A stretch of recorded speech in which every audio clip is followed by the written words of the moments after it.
Thank you very much. Hi, everyone.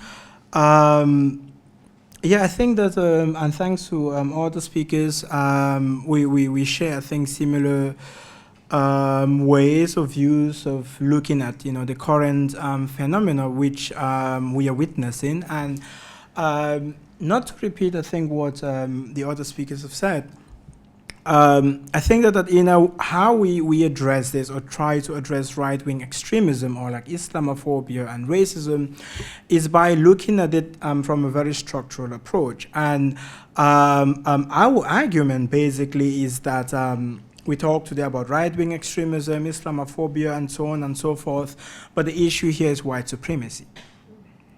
And that is the main issue which we need to tackle. And right-wing extremism, which is a term that we prefer not to use. We prefer to call it plain old racism and fascism. That is what it is. I think also by referring to it as right-wing extremism, we also allow for others to say, well, there is also left-wing extremism.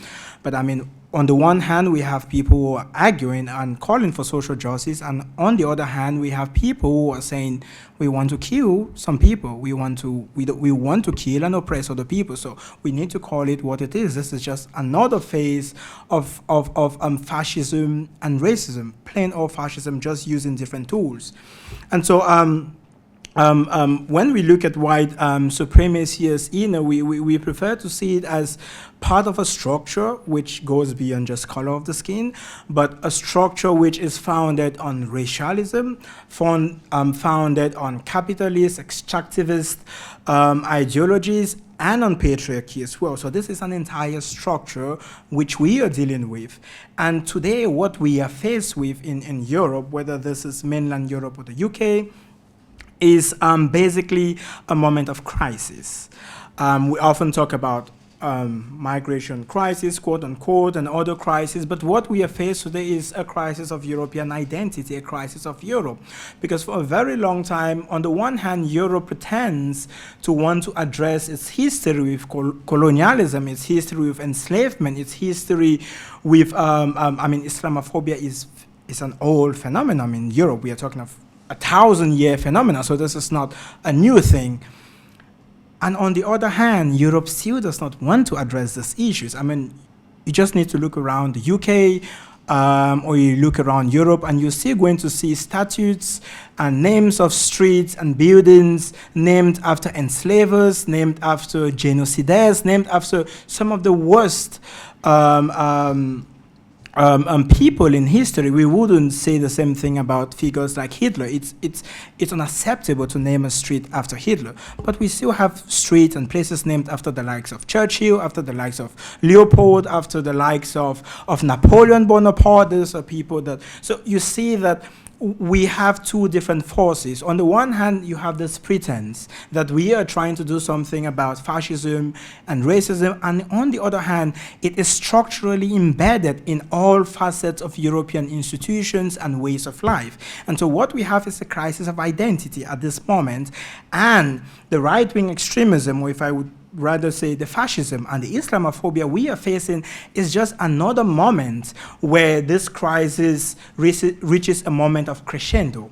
And Europe needs vehicles to be able to justify this fascism and this racism. So liberal vehicles in order to be able to justify this. And I think as you mentioned earlier, one of them is liberal Islamophobia.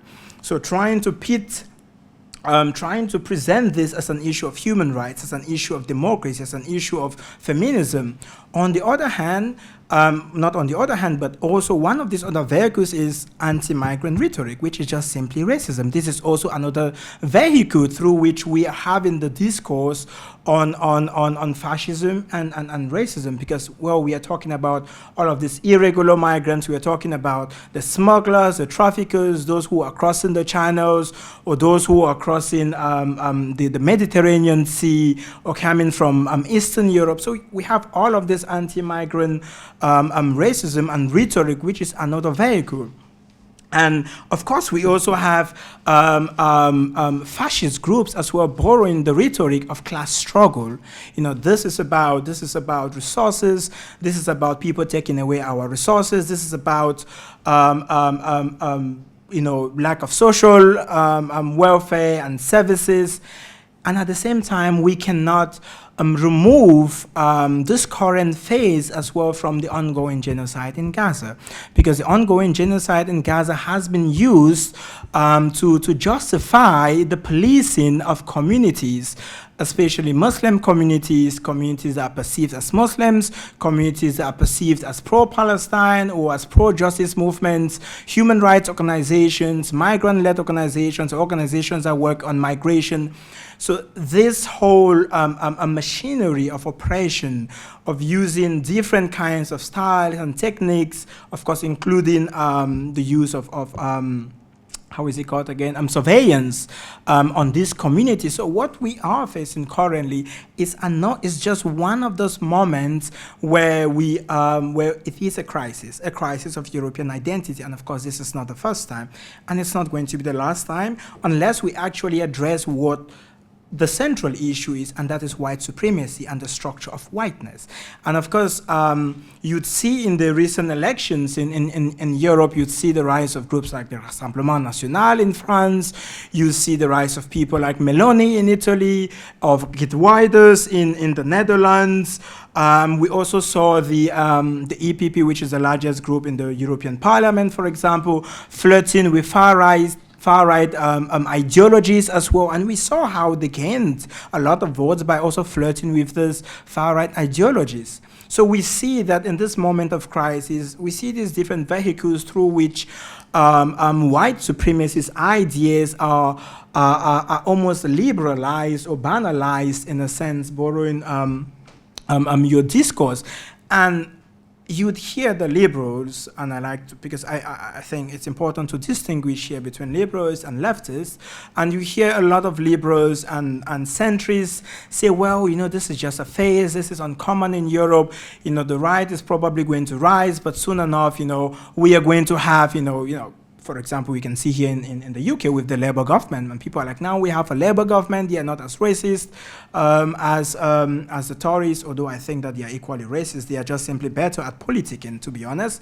And the question I think we need to ask ourselves is, why do we continuously have these phases, and why do we allow ourselves to be gaslit as these are phases, and with the right mobilization, we are going to push back on the right, and I think the discourse that we need to be having is, how do we address white supremacy in all of its different forms and in all of its different manifestations?